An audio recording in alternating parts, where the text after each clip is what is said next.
जय हिंद दोस्तों। CA Mohit Gupta this side.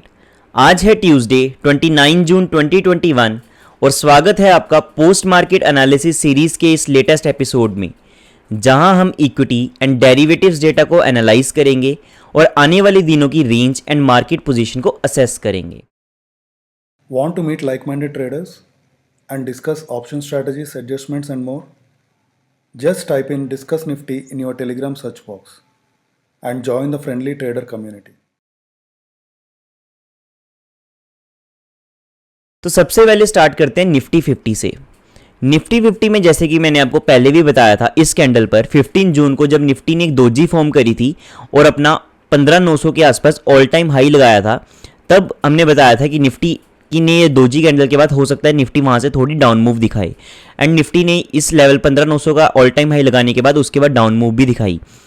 Again Nifty ने अपसाइड पर जाने की कोशिश करी, बट 15,900 के लेवल के आसपास उसने अगेन हमें रेजिस्टेंस यहाँ पर फेस करी, जिससे कि हमें थोड़ा सा क्लियर हो गया था कि 15,900 के लेवल को ब्रेक करना अब निफ्टी के लिए थोड़ा टफ रहेगा एंड 15,900 की यहाँ पर एक इंपॉर्टेंट रेजिस्टेंस निफ्टी के लिए रहेगी।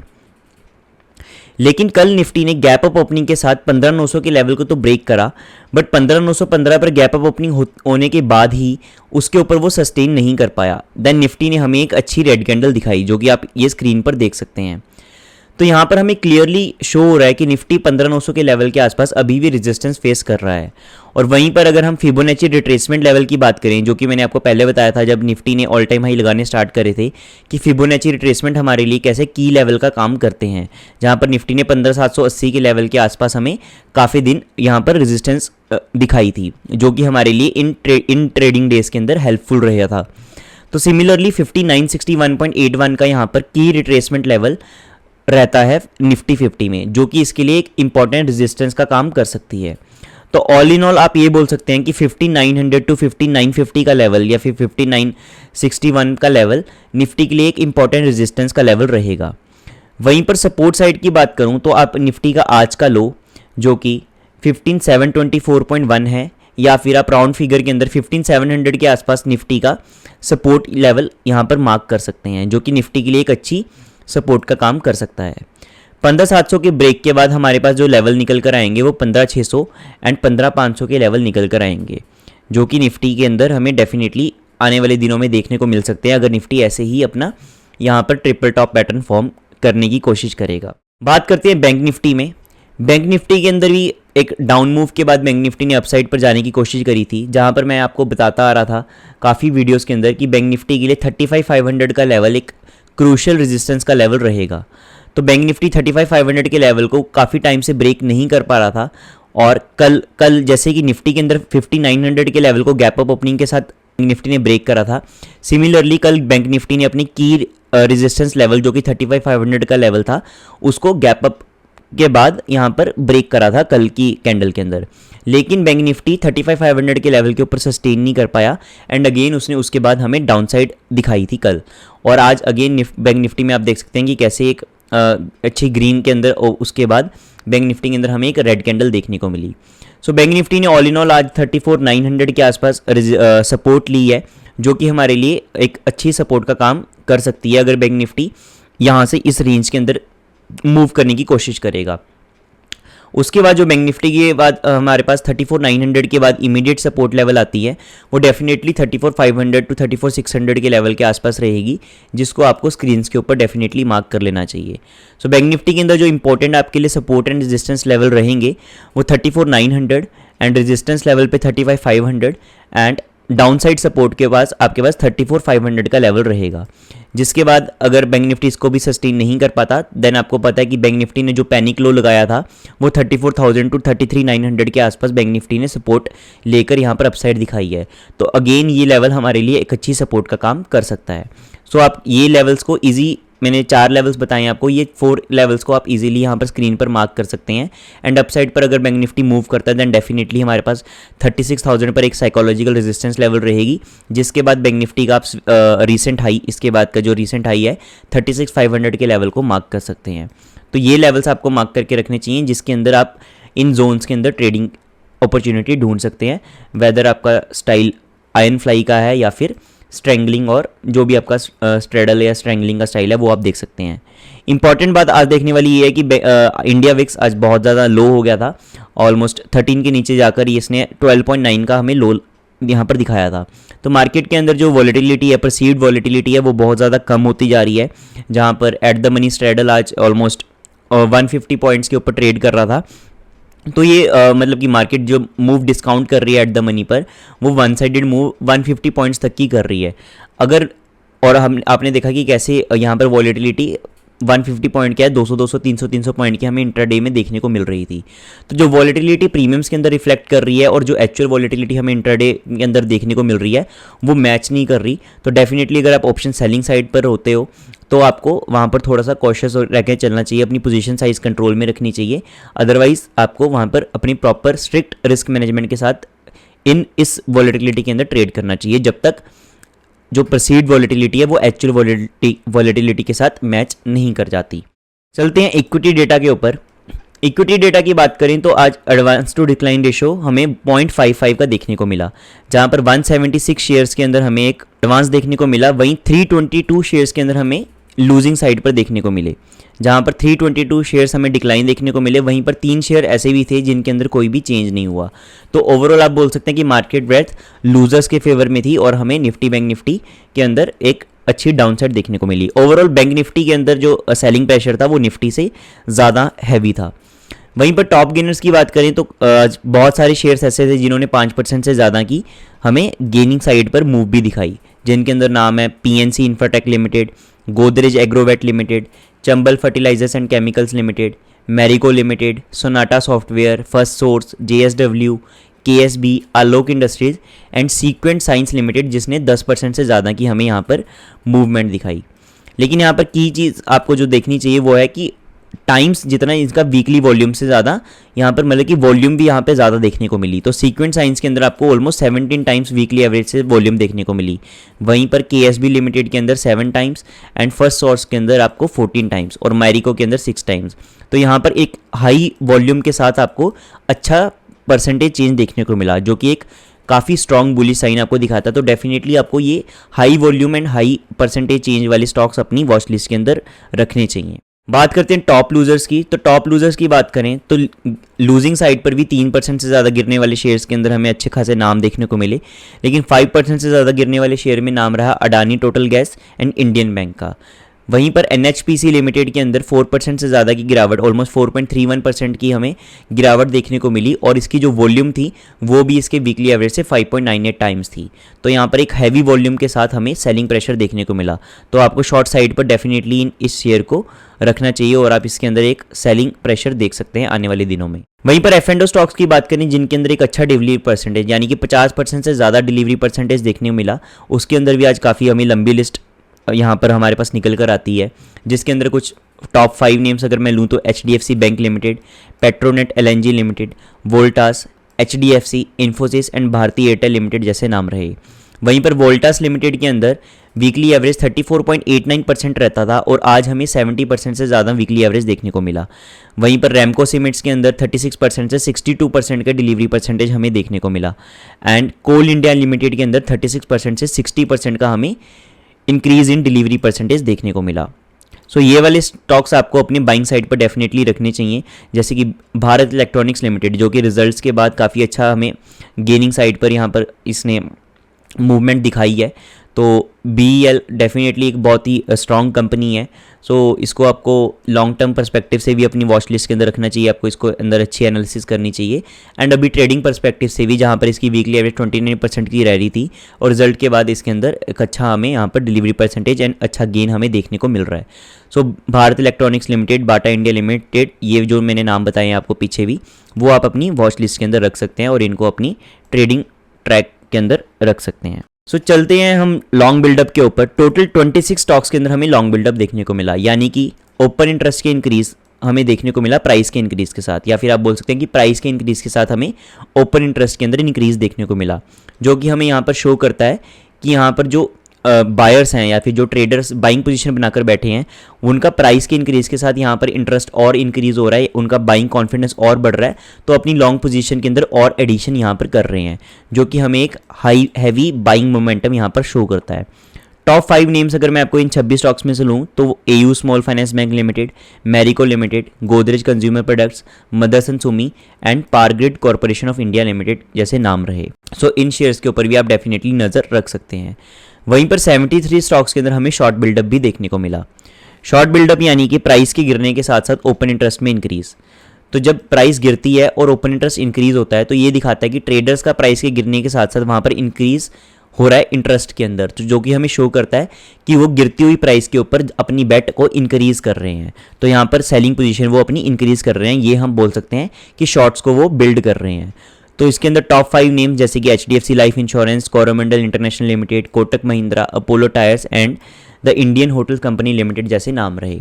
टोटल 73 स्टॉक्स की लिस्ट है ये, जो कि मैं डेफिनेटली यहाँ पर रीड आउट नहीं कर सकता। तो अगर आपको वो लिस्ट चाहिए तो आप हमारे टेलीग्राम ग्रुप के अंदर उसको मांग सकते हैं और आपको वो लिस्ट मिल जाएगी। 42 स्टॉक्स के अंदर हमें लॉन्ग अनवाइंडिंग देखने को मिली, यानी कि प्राइस के गिरने के साथ साथ ओपन इंटरेस्ट के अंदर भी गिरावट, जो कि हमें शो करता है कि प्राइस के गिरने के साथ साथ जिन्होंने यहाँ पर लॉन्ग पोजीशन बना रखी थी वो प्राइस के गिरने के साथ यहाँ पर प्रॉफिट बुकिंग कर रहे हैं, जिसकी वजह से प्राइस और यहाँ पर डाउन साइड पर मूव करती है। तो इसके अंदर top 5 name national aluminium company limited, SBI life insurance company, ICICI Lombard GIC, Voltas limited and Balakrishna industries limited जैसे नाम रहे। बालाकृष्ण इंडस्ट्री लिमिटेड पर्सनली मेरे को इन्वेस्टिंग साइड पर थोड़ी सी अच्छी लगती है, तो डेफिनेटली अगर आपको थोड़ी सी डिप्स के अंदर बाइंग की अपॉर्चुनिटी मिलती है तो अपनी एनालिसिस कर इस कंपनी के अंदर यहाँ पर बाइंग अपॉर्चुनिटी देख सकते हैं। टोटल 18 स्टॉक्स के अंदर हमें शॉर्ट कवरिंग देखने को मिली। शॉर्ट कवरिंग मतलब कि प्राइस की इंक्रीज के साथ साथ ओपन इंटरेस्ट के अंदर भी इंक्रीज। सो यहाँ पर हमें शो करता है कि जिन लोगों ने यहाँ पर शॉर्ट पोजीशन बनाई थी और अब प्राइस के अंदर थोड़ा सा इंक्रीज देखने को मिला तो वो अपनी पोजीशन को काटना स्टार्ट कर रहे हैं, यानी कि आप यहाँ पर बोल सकते हैं कि जो इन्होंने शॉर्ट्स बनाए थे उनको कवर कर रहे हैं, या फिर आप ये भी बोल सकते हैं कि जो वो अपने शॉर्ट्स के अंदर जो इन्होंने इतनी मूव लेकर आई, इस प्राइस गिराई है, उसके अंदर प्रॉफिट बुकिंग कर रहे हैं, जिसकी वजह से अब प्राइस के अंदर और हमें इंक्रीज देखने को मिल सकता है उनकी शॉर्ट कवरिंग की वजह से। तो इसके अंदर top 5 names United Breweries Limited, NMDC Limited, IndusInd Bank, LIC Housing Finance and Bharat Forge Limited जैसे नाम रहे। सो ये थी हमारे पास long buildup, short covering, short buildup and long unwinding की बात। टोटल आप देख सकते हैं कि 73 स्टॉक्स के अंदर हमें शॉर्ट बिल्डअप देखने को मिला, जो कि हमें दिखाता है कि मार्केट के अंदर एक फ्रेश शॉर्ट्स की पोजीशन यहाँ पर आज बनकर गई हैं। तो यहाँ पर थोड़ा सा आपको बाइंग साइड पर कॉशियस रहना चाहिए। कैश डेटा की बात करें तो DIIs ने आज 1810 करोड़ से ज़्यादा की बाइंग करी, वहीं पर FIIs ने 116 करोड़ से ज़्यादा की बाइंग करी। तो नेट DIIs एंड FIIs आज बाइंग साइड पर रहे 1926 करोड़ से भी ज़्यादा की बाइंग के साथ। वहीं पर मंथ टू डेट की बात करें तो DIIs 5523 करोड़ से भी ज़्यादा की बाइंग के साथ यहाँ पर मंथ टू डेट के ऊपर बैठे हैं। वहीं पर FIIs 1620 करोड़ से ज़्यादा की बाइंग के साथ बैठे हैं, जहाँ पर प्रीवियस मंथ के अंदर FIIs ने 6000 करोड़ की सेलिंग करी थी एंड DIIs ने 2000 करोड़ की बाइंग करी थी। तो यहाँ पर DIIs की तरफ से हमें सिग्निफिकेंट बाइंग देखने को मिली एंड FIIs ने जिन्होंने पिछले महीने के अंदर काफ़ी अच्छी सेलिंग करी थी कैश मार्केट के अंदर, वहाँ पर उनकी तरफ से भी हमें थोड़ी सी यहाँ पर बाइंग देखने को मिल रही है। तो डेफिनेटली आपको इन डेटा को भी अपने दिमाग में रखना चाहिए। डेरिवेटिव डेटा की बात करें और रिटेल इन्वेस्टर से स्टार्ट करते हैं, तो रिटेल इन्वेस्टर्स आज हैवीली बुलिश पोजीशन यहाँ पर बनाकर गए हैं। तो जहाँ पर इंडेक्स फ्यूचर, स्टॉक फ्यूचर या फिर इंडेक्स ऑप्शन या स्टॉक ऑप्शन हो, कुछ भी हो, यहाँ पर उनकी बुलिश पोजीशन है यहाँ पर हमें बनती हुई नजर आई है। जहाँ पर इंडेक्स फ्यूचर के अंदर इन्होंने अपने शॉर्ट्स के अंदर कवरिंग करी है, वहीं पर स्टॉक फ्यूचर के अंदर इन्होंने अपने लॉन्ग के अंदर बिल्डअप करा। वहीं पर इंडेक्स कॉल ऑप्शन के अंदर इन्होंने अपने शॉर्ट्स को फुली कवर कर लिया और इतना ज़्यादा कवर करा कि यहाँ पर एक्स्ट्रा आए कॉल को बाई कर चले गए हैं 7000 क्वांटिटी के साथ। वहीं पर इंडेक्स पुट ऑप्शन के अंदर इन्होंने अपनी शॉर्ट्स को इंक्रीज़ करा 75000 क्वांटिटी के साथ। वहीं पर स्टॉक कॉल ऑप्शन की बात करें तो इन्होंने अपने लॉन्ग्स के अंदर यहाँ पर एडिशन करी है, वहीं पर स्टॉक पुट ऑप्शन के अंदर इन्होंने अपने शॉर्ट के अंदर एडिशन करी है। तो ओवरऑल यहाँ पर डेरिवेटिव डेटा के ऊपर रिटेल इन्वेस्टर की हैवीली बाइंग पोजीशन हमें देखने को मिली। वहीं पर यहाँ पर हम डोमेस्टिक इंस्टीट्यूशन यानी कि DIIs की बात करें तो DIIs इंडेक्स फ्यूचर्स पर भी बेयरिश थे एंड स्टॉक फ्यूचर पर भी बेयरिश थे, जहाँ पर इंडेक्स फ्यूचर में इन्होंने अपने शॉर्ट्स के अंदर एडिशन करी बहुत ही इमटेरियल क्वांटिटी के साथ, वहीं पर स्टॉक फ्यूचर्स के अंदर इन्होंने अपने शॉर्ट्स के अंदर एक अच्छी क्वांटिटी के साथ यहाँ पर शॉर्ट्स के अंदर बिल्डअप करा 15000 क्वांटिटी के साथ। तो यहाँ पर इनका फ्यूचर्स के ऊपर हमें बेयरिश व्यू नज़र आता है DIIs का। वहीं पर इंडेक्स ऑप्शन पर इनका बुलिश व्यू था एंड स्टॉक कॉल ऑप्शन पर इनका बेयरिश व्यू था। जहाँ पर इंडेक्स पुट ऑप्शन के अंदर इन्होंने अपने लॉन्ग्स के अंदर थोड़ी सी अनवाइंडिंग करी है, वहीं पर कॉल ऑप्शन के अंदर इन्होंने अपनी शॉर्ट्स के अंदर एडिशन करी है एक अच्छी क्वांटिटी के साथ, 10,000 क्वांटिटी के साथ। तो ओवरऑल आप बोल सकते हैं कि DIIs का व्यू यहाँ पर बेयरिश रहा, बिकॉज पुट ऑप्शन के ऊपर ही इनका बुलिश व्यू था, लेकिन वो भी इमटेरियल क्वांटिटी। तो ओवरऑल यहाँ पर stock future and stock option के ऊपर इनका एक अच्छा बेयरिश व्यू हमें DIIs का देखने को मिला। बात करते हैं मार्केट के की प्लेयर्स यानी कि FIIs की। FIIs की बात करें तो FIIs भी index futures and stock futures दोनों पर ही बेयरिश थे। जहाँ पर इंडेक्स फ्यूचर में इन्होंने अपनी लॉन्ग्स के अंदर अनवाइंडिंग करी, वहीं पर स्टॉक फ्यूचर के अंदर इन्होंने अपने शॉर्ट्स के अंदर एडिशन करी। दोनों ही ये मतलब कि फ्यूचर के अंदर जो अपने लॉन्ग को काटना, लॉन्ग के अंदर अनवाइंडिंग करना और स्टॉक फ्यूचर के अंदर अपने शॉर्ट्स के अंदर एडिशन करना, दोनों ही ये दिखाता है कि इन्होंने इंडेक्स एंड स्टॉक फ्यूचर्स को सेलिंग करी है 16,000 एंड 17,000 क्वांटिटी के साथ, जो कि एक बेयरिश व्यू हमें दिखाता है। वहीं पर ऑप्शंस की बात करें तो इंडेक्स ऑप्शंस पर इनका बेयरिश व्यू था एंड स्टॉक ऑप्शंस के ऊपर भी इनका बेयरिश व्यू था। जहाँ पर इंडेक्स कॉल ऑप्शन के अंदर तो इन्होंने 5,000 क्वांटिटी की बाइंग करी, वहीं पर इंडेक्स पुट ऑप्शन में उससे 10 टाइम्स ज़्यादा इन्होंने बाइंग करी है, मतलब कि पुट के अंदर इनकी बाइंग काफ़ी ज़्यादा थी कॉल ऑप्शन के मुकाबले। तभी यहाँ पर हम बोल सकते हैं कि इंडेक्स ऑप्शन पर इनका एक बेयरिश व्यू था। वहीं पर स्टॉक कॉल ऑप्शन की बात करें तो कॉल ऑप्शन के अंदर इन्होंने अपने शॉर्ट्स के अंदर बिल्डअप करा एंड स्टॉक पुट ऑप्शन के अंदर इन्होंने अपनी लॉन्ग्स के अंदर बिल्डअप करा, जो कि अगेन हमें एक बेयरिश पोजीशन यहाँ पर दिखाती है। तो FIIs एंड DIIs का आपने देखा कि कैसे डेरिवेटिव मार्केट के ऊपर FIIs DIIs का बेयरिश व्यू था, वहीं पर रिटेल इन्वेस्टर्स का हैवीली बुलिश व्यू था। तो FII DIIs यहाँ पर हमें सेम पेज पर नजर आए, कैश मार्केट के अंदर भी एंड डेरिवेटिव मार्केट के अंदर भी।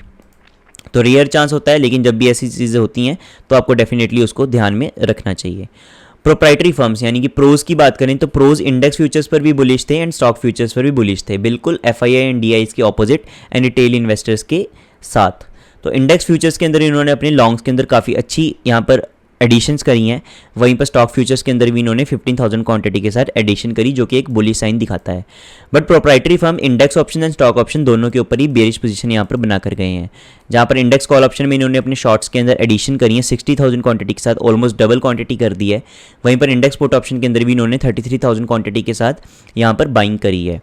वहीं पर स्टॉक कॉल ऑप्शन के अंदर बात करें तो इन्होंने अपने शॉर्ट्स के अंदर एडिशन करी है एंड स्टॉक पुट ऑप्शन के अंदर भी इन्होंने अपने लॉन्ग्स के अंदर एडिशन करी है, जो कि हमें एक बेयरिश व्यू दिखाता है। तो फ्यूचर्स के ऊपर इनका बुलिश व्यू है एंड ऑप्शंस के ऊपर इनका बेयरिश व्यू है। वहीं पर DIIs एंड FIIs का हमने देखा कि DIIs एंड FIIs दोनों सेम पेज पर हैं, जहां पर उनका डेरिवेटिव्स के ऊपर बेयरिश व्यू रहा एंड कैश मार्केट के अंदर उन्होंने बाइंग करी एंड रिटेल इन्वेस्टर्स ने यहाँ पर डेरिवेटिव मार्केट के अंदर एक अच्छी हमें बाइंग साइड पर वो रहे। बात करते हैं हमारे की डेटा की, जो कि है open interest analysis. Open interest analysis यानी निफ्टी 50 से स्टार्ट करेंगे तो निफ्टी 50 के अंदर हाईएस्ट जो ओपन इंटरेस्ट है कॉल साइड पर 5900 के लेवल के ऊपर है 79,000 क्वांटिटी के साथ। तो क्लियरली मैंने जैसे कि आपको बताया कि 15,900 के लेवल के ऊपर निफ्टी आज भी मतलब कल भी निफ्टी ने 15,915 के लेवल के ऊपर सस्टेन नहीं कर पाया था 15,900 के ऊपर, एंड अगेन 15,900 के लेवल से रेजिस्टेंस फेस करके वो डाउन साइड पर आया था। तो डेफिनेटली 15,900 का लेवल यहाँ पर एक अच्छी रेजिस्टेंस का काम निफ्टी के लिए कर सकता है, जिसके बाद हमारे पास 16,000 का साइकोलॉजिकल रेजिस्टेंस लेवल भी निफ्टी में बचता है। लेकिन आप 5900 का लेवल एक इंपॉर्टेंट रेजिस्टेंस लेवल निफ्टी के लिए मार्क कर सकते हैं, जो कि हमें ओपन इंटरेस्ट एंड चार्ट्स के ऊपर एंड प्राइस एक्शन के अंदर भी नजर आ रहा है। वहीं पर पुट साइड पर बात करें तो 15,500 पर एक अच्छी पुट राइटिंग हमें देखने को मिली 44,000 क्वांटिटी के साथ, बट कॉल्स के मुकाबले वो ऑलमोस्ट हाफ थी। तो यहाँ पर न्यूट्रली बेयरिश व्यू मार्केट का रहा, जहाँ पर 15,900 के ऊपर वो रेजिस्टेंस यहाँ पर मानकर चल रहे हैं। सो 15,500 के ऊपर आपकी सपोर्ट लेवल रहेंगी, लेकिन अगर आप थोड़ा सा अग्रेसिव रेंज जाना चाहते हैं तो 15,700 का लेवल, जो कि मैंने आपको चार्ट्स के ऊपर दिखाया, तो वो लेवल आपके लिए एक इंपॉर्टेंट सपोर्ट का काम कर सकता है। अदरवाइज 15,600 एंड 15,500 के पास ही हमारे पास सपोर्ट रहेगी। So all in all Nifty की जो आपको रेंज मैं यहाँ पर बता रहा हूँ वो 5900 टू 15,500 रह सकती है कंजर्वेटिव ट्रेडर के लिए, एंड अग्रेसिव ट्रेडर 15,700 टू 15,900 की रेंज लेकर चल सकता है, क्योंकि जो मार्केट के अंदर ATM स्ट्रैडल है वो 150 पॉइंट्स की मूव ही यहाँ पर डिस्काउंट कर रहा है। तो हो सकता है कि रेंज बहुत ही नैरो रहे और 15,700 से 15,900 की रेंज के अंदर ही हमें एक्सपायरी देखने को मिले। सो ये इसके भी हाई चांसेस यहाँ पर रहते हैं। वहीं पर चेंज इन ओपन ट्रस्ट की बात करें तो 15,800 के ऊपर सबसे ज़्यादा चेंज इन ओपन ट्रस्ट देखने को मिला, जिसके बाद 15,900 के लेवल के ऊपर हमें एक अच्छा चेंज इन ओपन ट्रस्ट देखने को मिला कॉल साइड पर, जो कि अगेन हमें एक अच्छी रेजिस्टेंस का यहाँ पर इंडिकेशन देता है। वहीं पर पुट साइड पर 15,550, 15,500 एंड 15,650 के लेवल के ऊपर हमें चेंज इन ओपन ट्रस्ट देखने को मिला, जो कि आपके लिए एक सपोर्ट का काम यहाँ पर कर सकती है।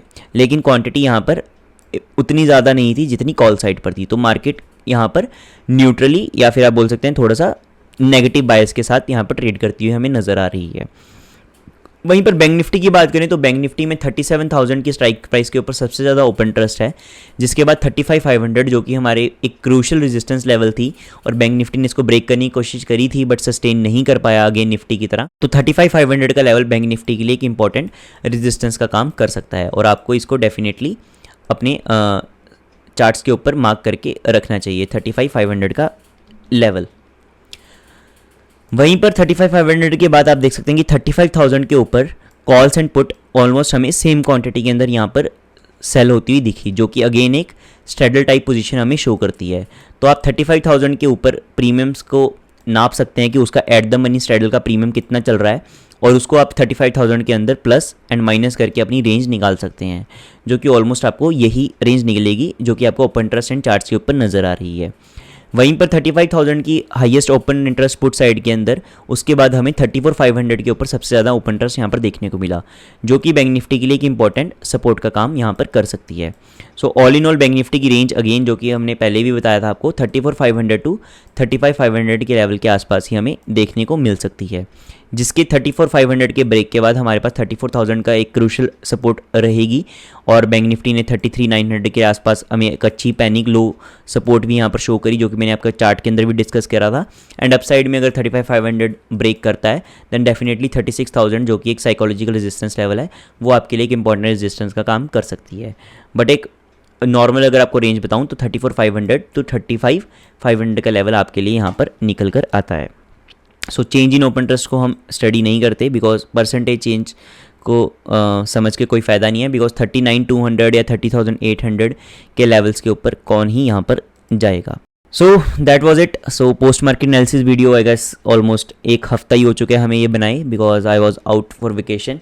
सो I hope will be back on track. और अगर आपको कुछ भी वीडियो को अगर आपने अच्छा लगा या फिर कोई सजेशन है, कंस्ट्रक्टिव फीडबैक है, आप कुछ ऐड करना चाहते हो, कुछ यहाँ से डिलीट करवाना चाहते हो, आपको लगता है कि अननेसेसरी है ये वाली स्लाइड्स, आप सिर्फ हम टेलीग्राम में ही दे दें तो आपके लिए ज़्यादा बेनिफिशियल है, या फिर कुछ स्लाइड्स को आप रिप्लेस करा के कुछ नया कंटेंट यहाँ पर चाहते हो कि इस स्लाइड्स की जगह आप ये हमें बता दो, या फिर ओपन इंटरेस्ट एंड चार्ट्स को ज़्यादा डेप्थ में बता दो, ये वाला डेटा मत बताओ, तो वो सारी चीज़ें आप अपनी कमेंट्स के अंदर फीडबैक दे सकते हैं। डेफिनेटली हम उसके ऊपर वर्क ऑन करेंगे एंड अगर वो वाइडर ऑडियंस के इंटरेस्ट में रहेगा तो हम उसके ऊपर वर्कआउट करेंगे। So thank you, have a great trading day tomorrow. So I hope ये पोस्ट मार्केट एनालिसिस वीडियो आपको हेल्प करेगी। सो जय Hind, bye bye. Thank you for watching. Please post any questions you have in the comment section. Also, do not forget to like and share the video and subscribe to the channel. To find us on Twitter, Telegram and Facebook, use the username NiftyBN. Also, we post some of our trades to the community tab, so do not forget to check that from time to time.